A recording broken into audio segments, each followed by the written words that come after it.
মুক্তিযোদ্ধাদের নাতিপুতিরাও পাবে না, তাহলে কি রাজাকারের নাতিপুতিরা পাবে?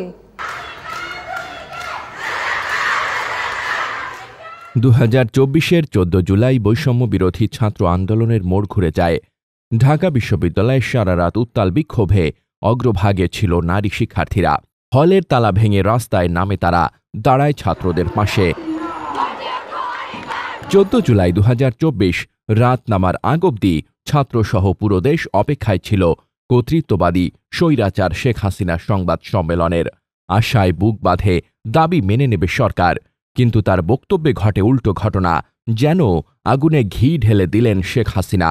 সংবাদ সম্মেলনে হাসিনা বলেন, মুক্তিযোদ্ধারা যদি না পান তবে রাজাকারের নাতিপুতিরা কেন চাকরি পাবে?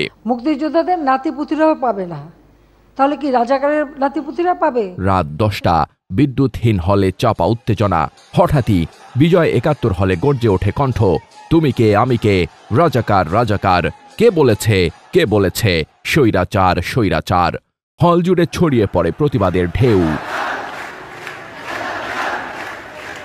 শিক্ষার্থীরা বলেন, হলের এক পাশ থেকে কেউ বলছিল তুমি কে আমি কে, আর অপর পাশ থেকে সবাই বলছিল রাজাকার রাজাকার। আমরা একে অপরকে রাজাকার বলে সম্বোধন করছিলাম, অথচ এ শব্দটা বা ট্যাগ ব্যবহার করতে গেলে আগে আমাদের ভাবতে হতো বাংলাদেশে যত জনগোষ্ঠী আছে শেখ হাসিনা বাদে আমরা সবাই রাজাকার। আলোতে বলতে পারিনি, কিন্তু অন্ধকারেই যেন সাহস খুঁজে পেলাম। মুহূর্তেই স্লোগান ছড়িয়ে পড়ল চারপাশে। ধীরে ধীরে হল থেকে বেরিয়ে আসে শিক্ষার্থীরা। মিছিলের বহর গড়ে ইতিহাসের দিকে ধাবিত হয় এক অদম্য যাত্রা। নারী শিক্ষার্থীদের হলেও পৌঁছে যায় স্লোগানের ধ্বনি। থালাবাটির শব্দে জেগে ওঠে নীরব রাত।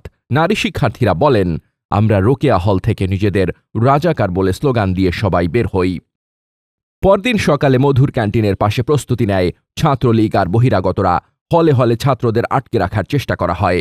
নারী শিক্ষার্থীদের অবস্থান নেয় ভিসি চত্বরে।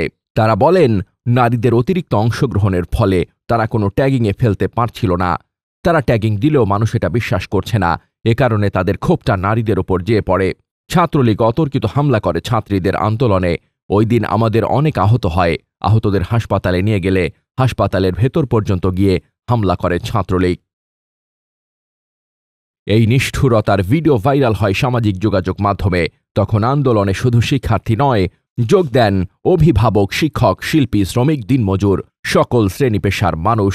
এটি পরিণত হয় এক সত্যিকারের ছাত্র জনতার গণ আন্দোলনে। 14 জুলাই এক রাতেই বদলে যায় আন্দোলনের ভাষা, বদলে যায় তার নেতৃত্ব। নারীদের সাহস এবং সেই রাতের প্রতিবাদ নতুন বাংলাদেশ গড়ার পথে যেন এক অদম্য আলোকবর্তিকা। মোহাম্মদ শামীম রেজা, দৈনিক সংগ্রাম।